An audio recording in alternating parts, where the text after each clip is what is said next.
Mahabalipuram VGP ஈவெண்ட்லாம் வந்து அப்பா பண்ணுவார். ஸோ அப்போ நாங்கள் வந்து இங்கே சாலிகிராமம்ல இருந்து பைக்ல தான் போவோம். ஸோ அப்போ கார் வாங்காத டைம் அண்ட் லோக்கல் ஈவெண்ட்ஸ் எல்லாமே அப்பா பைக்ல போவாரு. அம்மா பின்னாடி வந்து டேடியோட பேக் மாட்டிப்பாங்க, எல்லா ட்ரெஸ் காஸ்டியூமோட பேக். டேடி வந்து அப்போ வந்து பஜாஜ் சிடி 100 இன்ன வரைக்கும் அந்த பைக் இருக்கு, அண்ணா வச்சிருக்காங்க, வினோத் அண்ணா வச்சிருக்காங்க. இன்ன வரைக்கும் அந்த பைக் இருக்கு. அந்த பைக்குக்கு வந்து இப்போ வந்து ஆல்மோஸ்ட் என் வயசு ஆகுது, 24.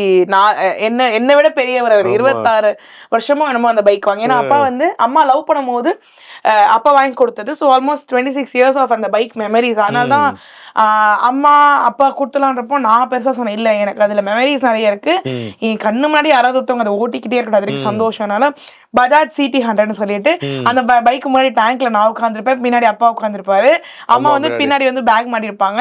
லேட் நைட் ஆகும் ஈவெண்ட் முடிச்சுட்டு வர, 12 மணி ஆகும். ஆமா, லேட் நைட் வருவாங்க. அப்ப என்ன பண்ணுவாரு, அப்பா என்ன திருப்பி ஒரு வயிற்று மேல இந்த அப்டமன்ல சாச்சிட்டு அம்மாவோட துப்பட்டா எடுத்து கட்டிடுவாங்க, ஏன்னா இப்படி விழக்கூடாது தூக்கத்துல. இதனால அந்த அந்த மெமரிஸ்லாம் இன்னும் எனக்கு கண்ணுக்குள்ளேயே இருக்கு. அதே மாதிரி கொஞ்சம் வளர்ந்ததுக்கு அப்புறம் இப்படி திருப்ப முடியலனாலும் மறுபடியும் டேங்க்லயே இப்படி படுத்துருவேன். ஸோ அது எல்லாமே ஒரு ஸ்வீட் மெமரிஸ். அப்பெல்லாம் வந்து ஐபோனோ இல்ல ப்ராப்பர் கேமராவோ ஏதோ இல்லை, இல்லைன்னா அதை அப்படியே மெமரைஸ் பண்ணி பிக்சரா எடுத்து வச்சுக்கணும் ரொம்ப ஆசை. இதெல்லாம் அதான் அதோட பியூட்டின்னு நினைக்கிறேன் எப்போதுமே. அது இன்னும் அதாவது பிக்சரைஸ் பண்ண முடியலனாலுமே மைண்ட்ல எனக்கு ஒரு பிக்சரா இருக்குல்ல, அது